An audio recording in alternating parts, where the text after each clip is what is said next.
তো আজকে আমরা যাচ্ছি শ্রীনগর টু জম্মু। তো আমাদের ট্রিপটা মোটামুটি শেষ হয়ে গেছে। এখন তোমার জম্মুতে একদিন রয়েছে, তারপরে 4 তারিখের ট্রেন। তো বাকি রাস্তা দেখা হচ্ছে।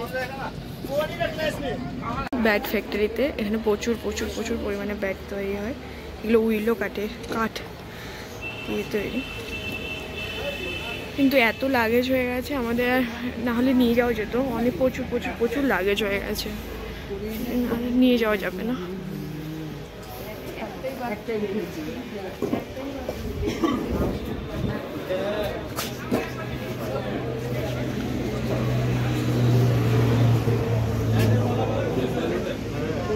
নিচ্ছ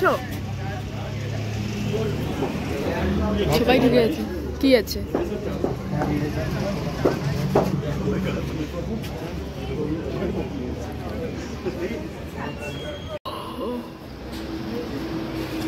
এই শপটা বিশাল বড়, এদিকেও রয়েছে আবার এদিকেও রয়েছে।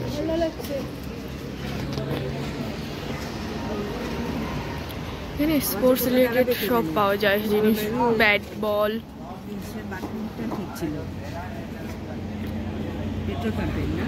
তো পিছনের দিকে আমরা চলে এসেছি একটু আগিয়ে।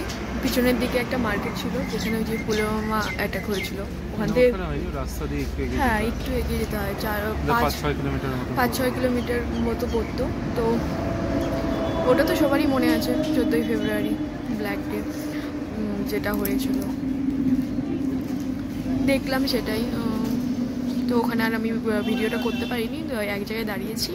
ওখান থেকে একটু এগিয়ে এসে তাহলে তোমাদেরকে বলি সেই জিনিসটা যে কোথায় রয়েছে। তো এখান থেকে একটুখানি গেলেই একটা সাইড দিয়ে রাস্তা রয়েছে, ওই দিক দিয়ে মার্কেটের পরই। হ্যাঁ,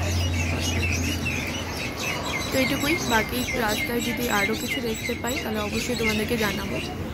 তো নাও দেখতে থাকো। তো আমি আর রাস্তায় কোনো রকম ভিডিও করতে পারিনি, কারণ মিডিলে শুনলাম যে পেহেলগামে কিছু অ্যাটাক টাইপের হয়েছে। তো ড্রাইভার যতটা পেরেছে ততটা টেনে নিয়ে এসেছে। আমরাও চাচ্ছিলাম যে একটু ভালোভাবে সুস্থভাবে হোটেলে যেয়ে হয়ে যায়। এখানে এসে দেখি হোটেলে ঢোকার পর রীতিমতো মানে বিশাল বিশাল বিশাল ঝড় হচ্ছে। তোমাদেরকে একবার বাইরেটা দেখিয়ে দিচ্ছি। সাইডে তো একদম ধুলো ঝড়, একদম সেই পরিমাণ। যাই হোক, জম্মুতে এসে পৌঁছালাম। দেখতে পাচ্ছ বাইরে কি হারে ঝড় হচ্ছে। তো বিকেলে বেরোনোর প্ল্যান ছিল, জানি না কি হবে। তবে ঝড়টা যদি থামে অবশ্যই বেরোবো, তাহলে আর যদি বেরোই তাহলে অবশ্যই তোমাদের সাথে সেটা শেয়ার করব। আর যদি না বেরোই তাহলে কালকে একদম ট্রেনে দেখা হচ্ছে। তো আজকের জন্য এটুকুই।